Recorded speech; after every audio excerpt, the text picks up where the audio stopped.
ஜெபம் செய்வோம். ஜீவனுள்ள தேவனே, ஆவியே வாரும். ஜீவனுள்ள தேவனே, ஆவியே வாரும். நூறுக்கும் ஊருக்கும் ஒரு வாக்கி நீரப்பும்.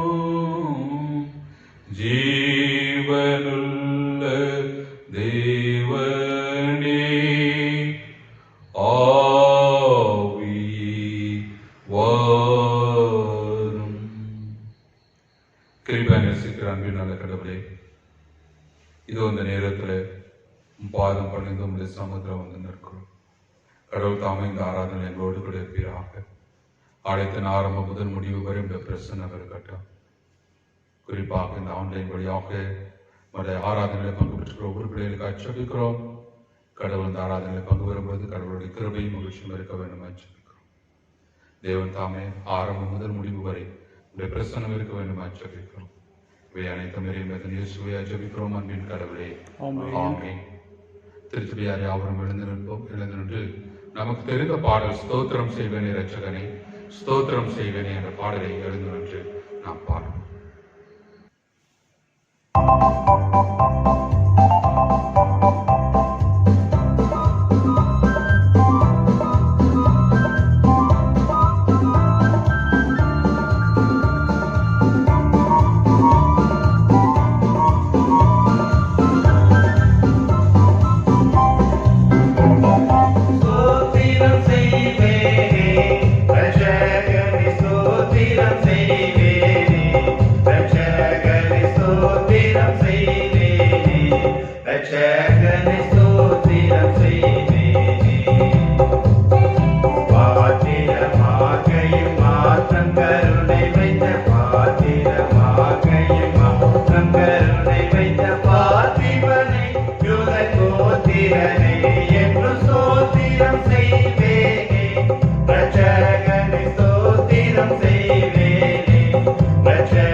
தொடர்ந்து நாம் நின்று வண்ணம் 2ஆம் ஆராதனை முறைகளை பின்பற்றுவோம். நாம் நின்று கொண்டிருக்க நம்முடைய கடவுளை நோக்கி தருவோமாக. கடவுள் ஆவியாக இருக்கிறார். அவரை தொழுது ஆவியோடு முன்னேறும் அவரை தொழுது கொள்ள வேண்டும். நம்முடைய பிதாவாய் கடவுளாலும் கர்த்தராகிய இயேசு கிறிஸ்துவினாலும் உங்கள் கிருபையும் சமாதானம் உண்டாவதாக. இது கர்த்தர் ஒன்று பண்ணின நாள் இதிலே கலை கொண்டு மகளை கடவுள் கடவுள் ஒளியாக இருக்கிறார். அவருடைய விழுவேனும் இருளிலே அவர் ஒளி இருக்கிறது போல நாம் ஒளியிலே நடந்தால் ஒருவரோடு ஒருவர் ஐக்கியப்பட்டிருப்போம். நம்முடைய குமாரனாகிய இயேசு கிறிஸ்துவின் ரத்தம் சகல பாவங்களை நீக்கி நம்மை சுத்திகரிக்கும். ஆண்டவரே உங்களுடைய திறந்தலும் அப்பொழுது எங்கள் வாயுமுடைய புகழை அறிவிக்கும். பிதாவுக்கும் குமாரனுக்கும் பரிசுத்தாவிக்கும் மகிமை உண்டாவதாக. ஆதியிலும் இப்பொழுது எப்பொழுதுமான சதா காலங்களில் மகிமை உண்டாவதாக. ஆமென். நம்முடைய திரிய கடவுளை நாம் போற்றுவோமாக. சேனைகளின் கடவுளாகிய கர்த்தரே, நீர் பரிசுத்தர் பரிசுத்தர் பரிசுத்தர். வானமும் பூமியும் உமது மகிமையால் நிறைந்திருக்கின்றன. உன்னதத்திலே ஓசன்னா. கர்த்தரின் நாமத்தினாலே வந்தவரும் வருகிறவரும் ஸ்தோத்திரிக்கப்பட்டவர். உன்னதத்திலே ஓசன்னா. கடவுளே நீர் பரிசுத்தர். கடவுளே நீர் பரிசுத்தர். சர்வவல்லவரே நீர் பரிசுத்தர். சர்வவல்லவரே நீர் பரிசுத்தர். சாவாமையுடையவரே நீர் பரிசுத்தர். சாவாமையுடையவரே நீர் பரிசுத்தர். ஆண்டவரே எங்களுக்காக சிலுவையில் அறிவித்த எங்கள் மீட்பரே, எங்கள் மேல் கிருபையாயிரும். ஆண்டவரே எங்களுக்காக சிலுவையில் அறைந்த எங்கள் மீட்பரே, எங்கள் மேல் கிருபையாயிரும். பரிசுத்த ஆவியாகிய ஆண்டவரே எங்கள் மேல் கிருபையாயிரும். பரிசுத்த ஆவியாகிய ஆண்டவரே எங்கள் மேல் கிருபையாயிரும். ஆண்டவரே எங்கள் ஜெபங்களையும் ஆராதனையும் ஏற்றுக்கொண்டு எங்கள் மேல் கிருபையாயிரும். ஆண்டவரே எங்கள் மேல் மனதுருகி எங்கள் மேல் கிருபையாயிரும். நாம் பாவ அறிக்கைக்குள்ளாக பிரவேசிப்போம். வேத வாக்கியங்கள் இப்படியாக சொல்லப்படுகிறது. நமக்கு பாவமில்லை என்போமானால் நம்மை நாமே வஞ்சிக்கிறவர்களாயிருப்போம், நமக்கு உண்மை இல்லை. நமது பாவங்களை அறிக்கையிட்டால் பாவங்களை நமக்கு மன்னித்து எவ்வித அனிதம் நீங்க நம்மை சுத்திகரிப்பதற்கு அவர் நம்பத்துக்கவரும் நீதியுள்ளவர். நான் எழுந்தேன் தகப்பனிடத்திற்கு போய், தகப்பனே, பரத்து விரோதமாகவும் பார்வையிலும் பாவம் செய்தேன். இனியும் மகள் என்று சொல்லப்படுவது நான் பார்த்தனால உங்களுடைய கோழிக்கார ஒருவனாக என்னை வைத்துக் கொள்ளும் என்றேன். கடவுள் ராஜ்யம் சமீபித்திருக்கிறது. மனிதருமே சுவிசேஷத்தில் நம்பிக்கை வைங்கள். நமது பலவீனங்களுக்காக பரிதபிக்க முடியாத பிரதான ஆசாரியர் இருக்கிறார். எல்லா விதத்திலும் நம்மை போல் சோதிக்கப்பட்டும் பாவம் இல்லாத பிரதான ஆசாரியரே நமக்கு இருக்கிறார். எனவே நாம் யாவரும் முழங்கால் பண்ணிட்டு அமைதியாக நம்மை நாமே சோதனை செய்து அறிவோமாக. அவனுடைய சமூகத்தில் நாம் சற்று நேரம் கண்களை மூடி முழங்கால் படித்து என் பாவங்களை குற்றங்களை தயவாய் மன்னியும் என்று சொல்லி நாம் ஏறெடுக்கக்கூடிய பாவ மன்னிப்பின் அறிக்கை அவருடைய சமூகத்தில் வரப்படும் பொழுது அந்த ஒரு கட்டாயம் நம்முடைய பாவங்களை மன்னிப்பார். தேவன் தாமே நம்முடைய பாவங்களை மன்னிக்க வேண்டும் என்று சொன்னால் நம்மை தாழ்த்த வேண்டியது நம்முடைய கடமை. இயேசுவினிடத்தில் கொஞ்ச நேரம் நாம் பாவரிக்கை செய்தவர்களாக முழங்கால் படிக்கிறோம்.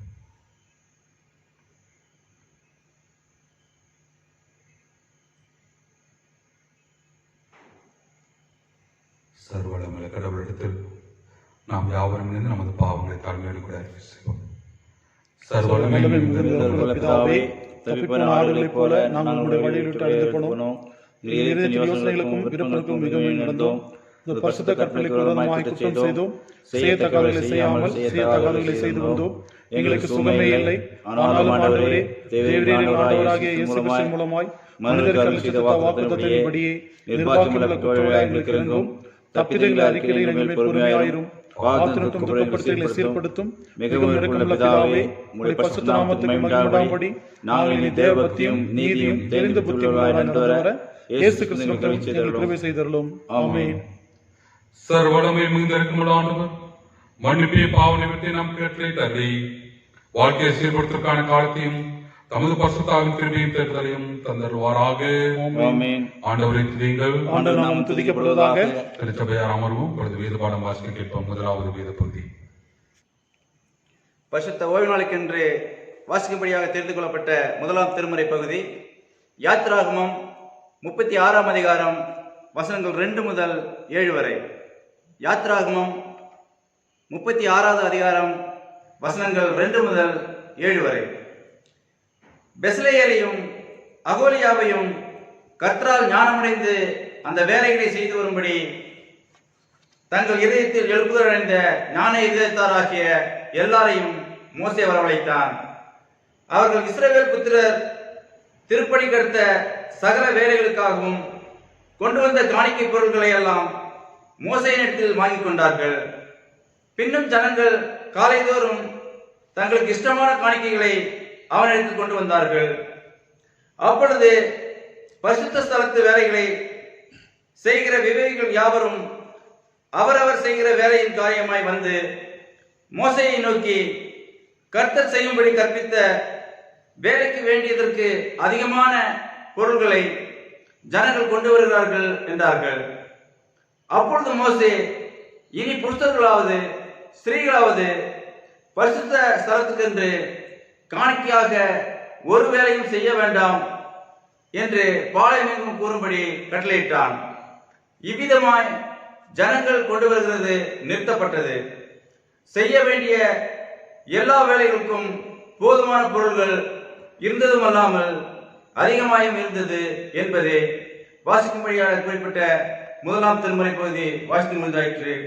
தேவனே உமக்கு ஸ்தோத்திரம் உண்டாவதாக. நாம் அமர்ந்த வண்ணமே இரண்டாவது வேத பகுதியை வாசிக்க கேட்போம். யாவரும் அமர்ந்த வண்ணம் இரண்டாவது வேத பகுதியை வாசிக்க கேட்போம். இன்றைய பரிசுத்த ஓய்வு நாளுக்கு தெரிந்து கொள்ளப்பட்ட இரண்டாம் வேத பகுதி பிலிப்பியர் அதிகாரம் 4 வசனங்கள் 10 முதல் 20 முடிய. பிலிப்பியர் 4ஆம் அதிகாரம் வசனங்கள் 10 முதல் 20 முடிய. என்னை விசாரிப்பதற்கு நீங்கள் இப்பொழுது மறுபடியும் மனமலர்ந்தபடியினாலே கர்த்தருக்குள் மிகவும் சந்தோஷப்பட்டேன். இப்படி செய்ய எண்ணம் கொண்டிருந்தீர்கள், சமயம் மாத்திரம் உங்களுக்கு நேரிடவில்லை. என் குறைச்சலினால் நான் இப்படி சொல்லுகிறதில்லை. ஏனெனில் நான் எந்த நிலைமையில் இருந்தாலும் மனரம்யமாய் இருக்க கற்றுக்கொண்டேன். தாழ்ந்திருக்கும் எனக்கு தெரியும், வாழ்ந்திருக்கும் எனக்கு தெரியும். எவ்விடத்திலும் எல்லாவற்றிலும் திருப்தியாய் இருக்கவும், பட்டினியாய் இருக்கவும், பரிபூர்ணம் அடையவும், குறைவுபடவும் போதிக்கப்பட்டேன். என்னை பலப்படுத்துகிற கிறிஸ்துவினாலே எல்லாவற்றையும் செய்ய எனக்கு பலன் உண்டு. ஆகிலும் நீங்கள் என் உபத்திரத்தினால் என்னோட உடன்பட்டது நலமாய் இருக்கிறது. மேலும் பிலிப்பியரே, சுவிசேஷத்தின் ஆரம்பத்திலே நான் மக்கதோனியாவிலிருந்து புறப்பட்ட போது கொடுக்கல் வாங்க காரியத்தில் நீங்கள் மாத்திரம் எனக்கு உடன்பட்டதே இல்லாமல் வேறொரு சபையும் உடன்படவில்லை என்று நீங்கள் அறிந்திருக்கிறீர்கள். நான் தெசலோனிக்கேயில் இருந்த போதும் என் குறைச்சலை நீங்கும்படி நீங்கள் 2 தரம் அனுப்பினீர்கள். உபகாரத்தை நான் நாடாமல் உங்கள் கணக்குக்கு பலன் பெருகும்படி நாடுகிறேன்.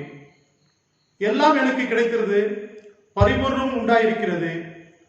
உங்களால் அனுப்பப்பட்டவைகளை சுகந்த வாசனைகளையும் தேவனுக்கு பிரியமான உகந்த பலியுமாக எப்பாப்பிரத்துவின் கையில் வர பற்றி கொண்டிருக்கிறபடியால் நான் திருப்தி அடைந்திருக்கின்றேன்.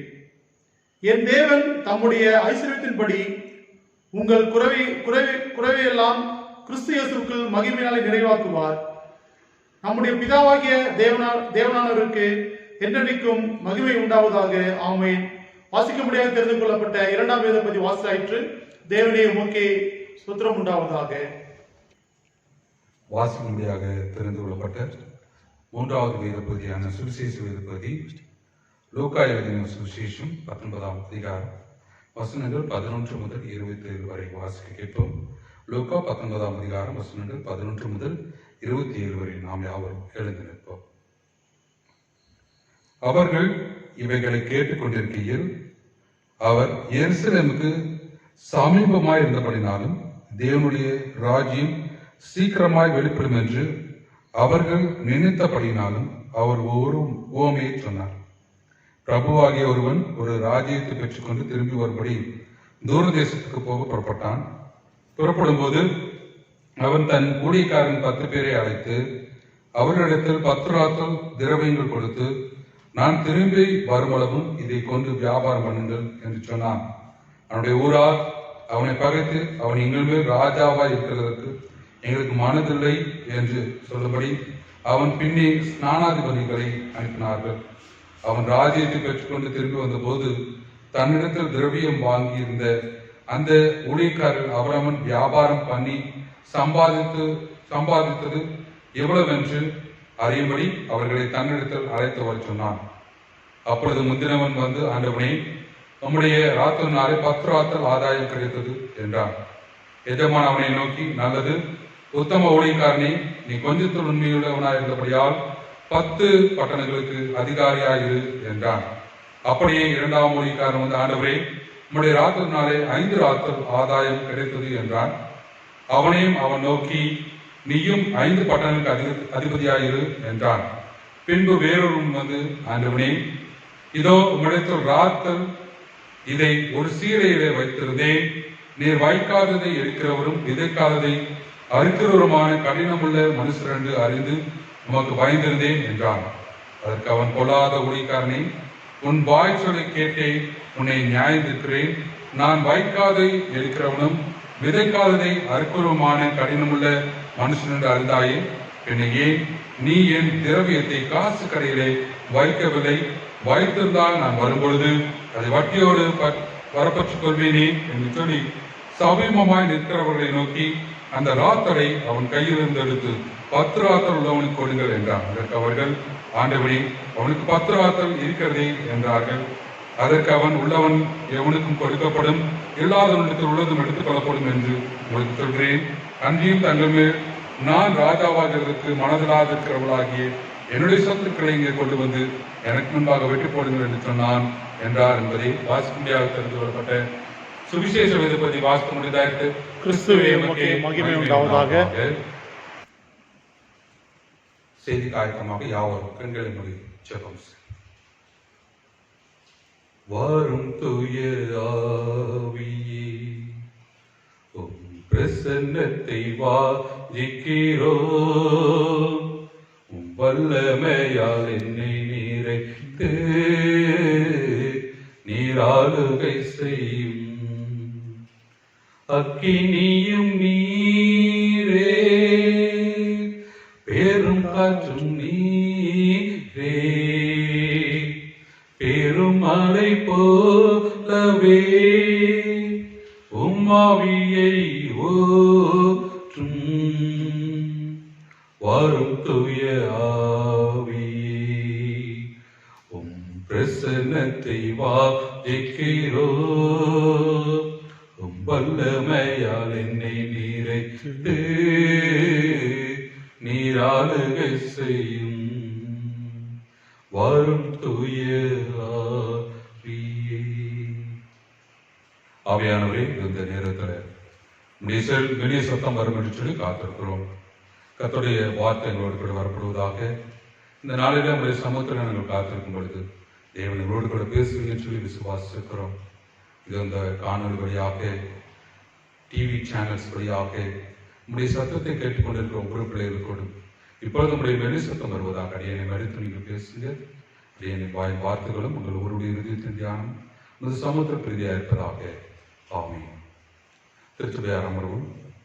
இப்பொழுது கூட தென்னிந்திய திருச்சபை ஒரே சத்தமாக ஒரு தலைப்பை கொடுத்திருக்கிறது, ஸ்டூவர்ட்ஷிப் சண்டே என்று சொல்லி.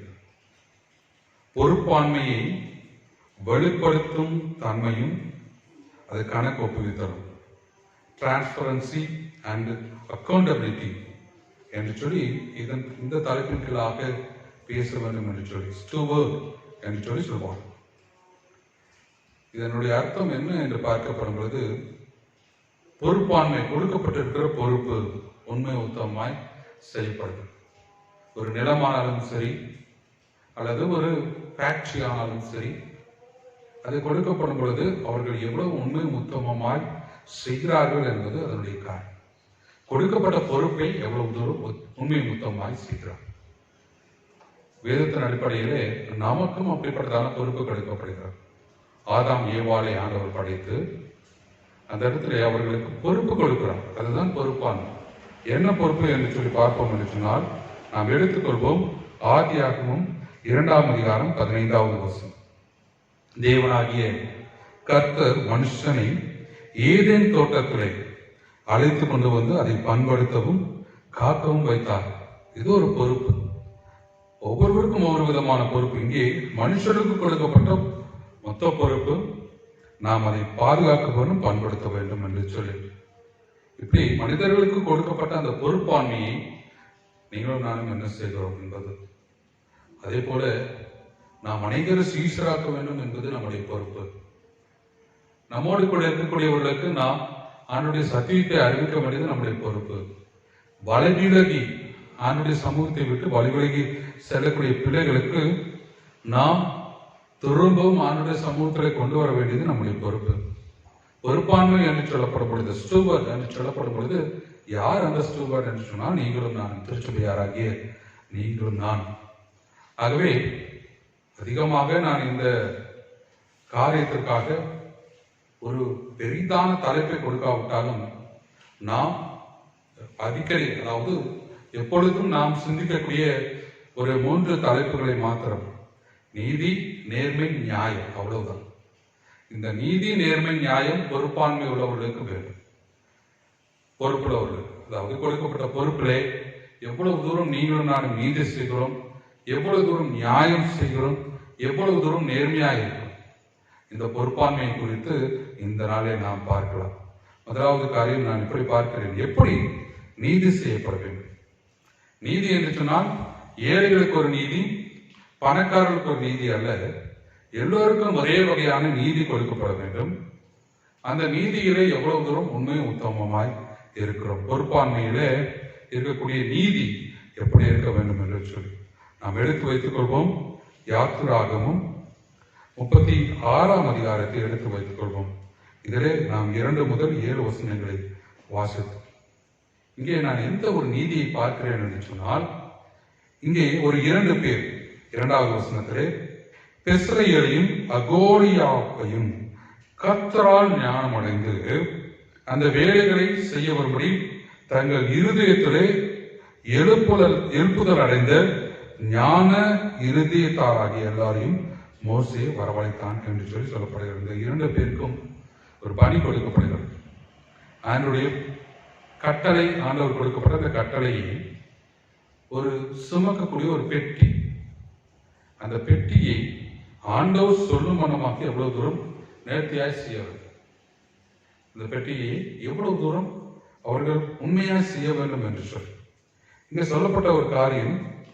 அங்கே ஜனங்கள் காலைதோறும் இருந்து அவர்களுக்கு கொடுத்தார்கள் என்பது ஒரு முக்கிய வசனம். வாசிப்போமா? யாத்திராகமம் 36ஆம் அதிகாரம் 3வது வசனத்திலே, அவர்கள் இஸ்ரவேல் புத்திரர் திருப்பணி கிடைத்த சகல வேலைக்காகவும் கொண்டு வந்த காணிக்கை பொருட்களை எல்லாம் மோசேயின் இடத்தில் வாங்கி கொண்டார்கள். இன்னும் ஜனங்கள் காலைதோறும் தங்களுக்கு இஷ்டமான காணிக்கைகளை உன்னிடத்தில் கொண்டு வந்தார். அவரிடத்தில் கொண்டு வந்து கொடுத்தார். ஜனங்கள் காணிக்கை கொண்டு வந்து அவர்களிடத்தில் கொடுக்கப்படும் பொழுது இங்கே என்ன நீதி என்று சொல்லி பார்க்கணும் என்று சொன்னால், அவர்கள் போதும் என்று சொல்லி சொல்கிறார். அந்த காரியம் பாருங்கள். மோசேயை நோக்கி 5வது வசனத்துல, கர்த்தர் செய்யும்படி கற்பித்த வேலைக்கு வேண்டியதற்கு அதிகமான பொருட்களை ஜனங்கள் கொண்டு வருகிறார்கள் என்றார்கள். அப்பொழுது மோசே, இனி புருஷர்களாவது ஸ்திரீகளாவது பரிசுத்த ஸ்தலத்திற்கு காணிக்கையாக ஒரு வேலையும் செய்ய வேண்டாம், ஒரு பாளையமெங்கும் கூறும்படி கட்டளையிட்டான். இவ்விதமாய் ஜனங்கள் கொண்டு வருகிறது நிறுத்தப்பட்டது. செய்ய வேண்டிய எல்லா வேலைகளுக்கும் போதுமான பொருட்கள் இருந்தது, அல்லாமல் அதிகமாகி வரும். ஜனங்கள் அதிகமாக கொடுத்தார்களாம். அதிகமாக கொடுத்த பொழுது அவர்கள் வேண்டாம் என்று சொன்னார்கள். அதுதான் நீதி. எனக்கு எவ்வளவு தூரம், எனக்கு எவ்வளவு வேண்டுமோ அதை வைத்துக் கொண்டு நான் வாழ பழகிக் கொள்ள வேண்டும். ஆனாலும் எனக்கு இன்னும் வேண்டும், எனக்கு இன்னும் வேண்டும் என்று சொல்வதை காட்டிலும் போதும் என்று சொல்லக்கூடியதுதான் நீதி. பிரியமானவர்களே, இந்த நாளிலே இருக்கக்கூடிய பொறுப்பாண்மையுள்ள ஊழியக்காரர்களை நான் சிந்தித்து பார்ப்பேன் என்று சொன்னால், வேண்டாம் என்று சொல்லக்கூடிய தக்கதான உக்கரான துவக்கான பொறுப்பான யார் இருக்கிறார்? அளவுக்கு மிஞ்சி சேர்த்து வைக்கிறார். கோவையிலே ஒரு போதகர் தனக்கு பணங்கள் அதிகமாய் வந்த பொழுது, அந்த பணத்தை சேர்த்து வைத்த பொழுது, அந்த பணத்தை குறித்து வருமான வரித்துறை விசாரிக்க விருப்பப்படும் பொழுது அதை திகிலிட்டு கரிக்கினார் என்று சொல்லி சொல்லப்படுகிறது. எவ்வளவு தூரம் உண்மையோ பொய்யோ தெரியவில்லை. இருப்பினும் அது எவ்வளவு தூரம் கடினமான விஷயம். ஒரு போதகர் இப்படி சொல்கிறார், எனக்கு பணம் இவ்வளவு கொடுங்கள் ஆண்டவர், உங்களை இவ்வளவு ஆசீர்வதிப்பார், இவ்வளவு ஆசீர்வதிப்பார் என்று. போதும் என்று சொல்லத்தக்கதான போதகர்கள் யார் இருக்கிறார்? என்னை உட்பட. பிரியமானவர், சிந்தித்து பார்ப்போம் என்று சொன்னால், பொறுப்பாண்மை என்று சொல்லப்படும் ஆண்டவர் கொடுத்ததான பொறுப்பாண்மையில எது நீதி என்று சொன்னால், நான் போதும், ஆண்டவருக்கு கொடுத்தது போதும் என்று சொல்லி, எனக்கு கொடுத்தது போதும் என்று சொல்லி நான் அந்த நீதி செய்வதில் சரியா இருக்க முடியும். இவர்கள் நினைத்திருந்தால் இன்னும் அநேக பொருட்களை வாங்கி வைத்திருக்கலாம். ஆனால் போதும் என்று சொல்லி ஜனங்களிடத்தில் சொல்கிறார்களவா, அதுதான் பொறுப்பாண்மை. அந்த பொறுப்பாண்மையை ஆண்டவர் எதிர்பார்க்கிறார். இரண்டாவது, இந்த பொறுப்பாண்மைகளை முதலாவது நீதி இருக்க வேண்டும், இரண்டாவது ஒரு நேர்மை இருக்க வேண்டும். அது எப்படிப்பட்டதான நேர்மை என்று சொன்னால் அந்த நேர்மை மற்றவர்களுக்கு எடுத்துக்காட்டாக இருக்க வேண்டும். நாம் இப்பொழுது பிலிப்பியர் எடுத்து வைத்துக் கொள்வோம். பிலிப்பியர் 14ஆம் அதிகாரத்தை நாம் எடுத்து வைத்துக் கொள்வோம். இதிலே நாம் 10 முதல் 20 வசனங்களை வாசித்தோம். இங்கே பொருளுதவி செய்த இந்த பிலிப்பியரை குறித்து பார்க்க முடிகிறது. இங்கே பவுலடியார் இங்கே சாட்சி சொல்கிறார். அந்த சாட்சியை குறித்து நாம் பார்க்கலாம். இங்கே நேர்மை குறித்து பார்க்கப்படும் பொழுது இந்த பிலிப்பிய மக்கள் அவர்கள் செய்த கடவுளுக்கு செய்த அந்த காரியங்களை குறித்து பார்க்கப்படும் பொழுது நேர்மையாக செய்தார். இதில் ஒரு வசனம் இப்படி சொல்லப்படுகிறது. பிலிப்பியர் 4ஆம் அதிகாரம் 14வது வசனத்தில், ஆகிலும் நீங்கள் என் உபத்திரத்தில் என்னோடு உடன்பட்டது நலமாயிருக்கிறது. மேலும் பிலிப்பியர் சுவிசேஷத்தின் ஆரம்பத்திலே நான் மக்கதோனியாலா இருந்து புறப்பட்ட போது கொடுக்கல் வாங்கல் காரியத்தை நீங்கள் மாத்திரம் எனக்கு உடன்பட்டதே அல்லாமல் வேறு சபையும் உடன்படவில்லை என்று நீங்கள் அறிந்திருக்கிறது. இங்கே ஒரு நேர்மையான காரியம் என்ன என்று சொன்னால், பவுலடிகளாரை குறித்து படப்படும் பொழுது ரபிமார்கள் பொதுவாக அவர்கள் அந்த லா, அவர்களுடைய சட்டத்திட்டங்கள் குறித்து சொல்லப்படுகிறது. லாவை, அந்த சட்டத்திட்டங்களை குறித்து அவர்கள் சொல்லப்படும் பொழுது அவர்கள் அதற்குண்டான பணத்தை வாங்க மாட்டார்களாம். The rabbis were not permitted by the law to make money by teaching the law. அதனால பவுலடிகளார் ஒரு ட்ரேட் பிசினஸ், அதாவது ஒரு நல்ல ஒரு வேலை தெரிந்து வைத்திருந்தார். டென்ட் மேக்கிங், டென்ட் உருவாக்குவது. இந்த காரியத்தை அப்போஸ்தலர் 18:3 பார்த்தால் தெரியும். தான் ஒரு வேலை செய்து கொண்டே அங்கே ஊழியம் செய்தார் என்று சொல்லி பார்க்க முடியும். பிலிப்பியரும் நேர்மையாக அவர்களுக்கு உதவி செய்தார். அதே நேரத்தில் பவுலடிகளாரும் நேர்மையாக அவர்களுக்கு ஊழியம் செய்தார். அவர்களிடத்தில் அனாவசியமாக ஒரு பணத்தை வாங்காதபடியாக தன் பிழைப்புக்குண்டான காரியத்தை பொறுப்பாண்மையோடு அவரை சம்பாதித்து அந்த ஊழியத்தை செய்தார். வேறு எங்கேயும் போய் அவர் அந்த ஊழியத்திற்காக அவர் பணம் வாங்கி நிற்கவில்லை. அதுதான் பொறுப்பாண்மை. பணம் பணம் என்று சொல்லி அலைந்தகரான பொறுப்பாண்மை என்று சொல்லக்கூடிய ஊழியர்களே, பணம் தான் முக்கியம், மற்றது முக்கியம் அல்ல என்று சொல்லி இருக்கக்கூடிய ஊழியர்களே, ஊழியம் என்று சொன்னால் அது அல்ல. நான் என்னுடைய நேர்மையிலே ஊழியம் செய்ய வேண்டும், நீதி செய்வதிலே ஊழியம் செய்ய வேண்டும். அந்த நேர்மையானது நான் பணத்தை மற்றொரு வாங்குவதிலே குறியா இருக்கக்கூடிய பொறுப்பாண்மையானவர் விரும்புவதல். நாம் திருச்சபையாரும் அப்படித்தான். பணம் மாத்திரம்தான் ஊழியமா, பணம் மாத்திரம்தான் நம்முடைய வாழ்வா என்று சொல்லி சிந்திப்போம் என்று சொன்னால் இல்லை. பணத்தை காட்டிலும் அநேக விஷயங்கள் உண்டு. அந்த விஷயங்களை நீங்களும் நானும் எடுத்துக்கொள்ள வேண்டும். கடவுளிடத்துல பணம் மாத்திரம் நான் வைத்து கடவுளிடத்தில் செல்லவே முடியாது. பணத்தை வைத்து நான் வாங்கி விடவே முடியாது. இன்றைய நாளில் சில ஊழியர்கள் சொல்கிறார்கள், எங்களுடைய கூட்டத்திற்கு வர வேண்டும் என்று சொன்னாலும் கூட இவ்வளவு பணம் நீங்கள் கட்ட வேண்டும் என்று சொல்லி சமீபத்தில் நாம் பார்த்தோம். ஒரு ஊழியக்காரர், கோடீஸ்வர ஊழியக்காரர், ஊழியத்தை விட்ட ஒரு ஊழியக்காரர், அவர் சொல்கிறார், அவருடைய ஊழியத்திற்காக நீங்கள் பணம் கட்ட வேண்டும், அந்த பணத்தை வைத்துத்தான் நான் உங்களை அந்த ஆன்லைன் அந்த சர்வீஸ்க்கே நாங்கள் ஒப்புக்கொள்வேன் என்று சொல்லத்தக்கதாக இருக்கிறார். இது எவ்வளவு தூரம் பொறுப்பாண்மையை வெளிப்படுத்துகிறது. மூன்றாவது ஒரு காரியம், பொறுப்பாண்மை உக்ரானுக்கு ஒரு நியாயம் வேண்டும். எல்லாவற்றிலும் ஒரு நியாயம் வேண்டும். அதைத்தான் நாம் லூக்கா 19ஆம் அதிகாரத்தில் பார்த்தோம், 3வது பகுதியில். இங்கே ஒரு நியாயம் எப்படி பார்க்கிறேன் என்று சொன்னால், இங்கே சகையினுடைய வீட்டிலே ஆண்டவராக இயேசு கிறிஸ்து ஒரு உவமை சொல்கிறார்.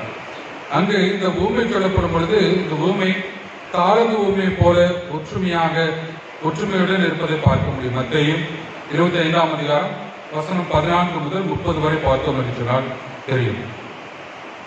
அநேக ஊழியக்காரர்கள் அவர் இடத்துல இருக்கிறார்கள். ஆனால் ஒரு 10 பேரை மாத்திரம் அவர் தெரிந்திருக்கிறார். அந்த 10 பேர் அவர்களிடத்தில் 10 ராத்தல் கொடுக்கப்படுகிறது. இந்த 10 ராத்தல் என்று சொல்லப்பட்டால் இந்திய நாட்களிலே ஒரு 1000 முதல் ஒரு 2000 வரை இருக்கிறார். ஊழியர்களுடைய அந்த வியாபாரம் செய்ய வேண்டும் என்று சொல்லி அவர் விரும்பினார். அவர்கள் சென்று வியாபாரம் செய்ய வேண்டும் என்று சொல்லி நாம் வாசிக்க கேட்போம். லூக்கா 19ஆம் அதிகாரம் 11வது வசனம்.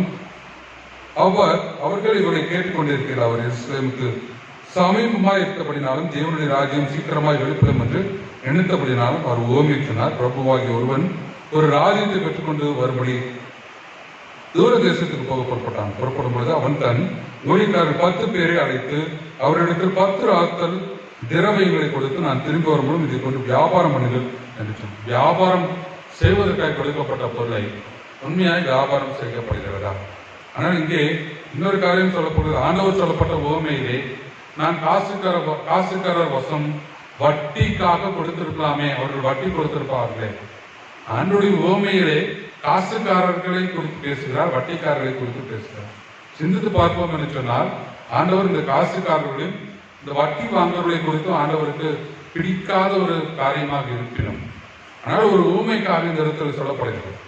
இங்கே பார்க்கப்படும் பொழுது இந்த பிரபு அநேகர் பகைத்தனர் என்று சொல்லப்படுகிறது. எதற்காக பகைத்தனர் என்று சொல்லி வேதத்தில்லை. இந்த ஊமையை பார்க்கப்படும் பொழுது ஒருவர் செய்த நியாயமற்ற ஒரு காரியம் என்ன என்று சொன்னால், அதை புதைத்து வைத்து விடுகிறார் என்று சொல்லி. ஏன் என்று சொன்னால், அவர் பயந்து விடுகிறார். இவருடைய குணநலங்களை அறிந்து அவர் சொல்கிறார் 21வது வசனத்திலே, நீர் வைக்காததை எடுக்கிறவரும் விதைக்காததை அறுக்கிறோமான கடினமுள்ள மனுஷன் என்று அறிந்து. ஆகவே கடினமுள்ள ஒரு மனுஷர் நமக்கு பயந்திருந்தார். அவர் பயத்து நிமித்தமாக அவர் அதை புதைத்து வைத்தார் என்று சொல்லி சொல்லப்படுகிறது. அதற்கு அவன், பொல்லாத ஊழியக்காரனே, உன் வாய் சொல்லிக் கொண்டே உன்னை நியாயந்திருக்கிறேன். நான் வைக்காததை இருக்கிறவனும் விதைக்காத அறுக்கிறோமான கடினமுள்ள மனுஷன் என்று அறிந்தாய். ஏன் நீ என் திரவியத்தை காசு கடையிலோ வைக்கவில்லை? வைத்திருந்தால் நான் வரும்போது அதை வட்டியோடு வரப்பற்றுக் கொள்வேனே என்று சொல்லி. வியாபாரம் செய்வதற்காகத்தான் இந்த திரவியம் அவர்களிடத்தில் கொடுக்கப்படுகிறது. ஆனால் அவர் வியாபாரம் செய்யும் நம்மிடத்தில் கொடுக்கப்பட்ட பணியை நாம் செய்யவில்லை என்று சொன்னால் அது எவ்வளவு தூரம் நியாயமற்ற காரியமாக இருக்கும். இந்த நாட்களிலே பலர் உண்மையாகவே நியாயமற்ற மனிதராய் நீங்களும் நானும் நடந்து கொண்டிருக்கிறோம்.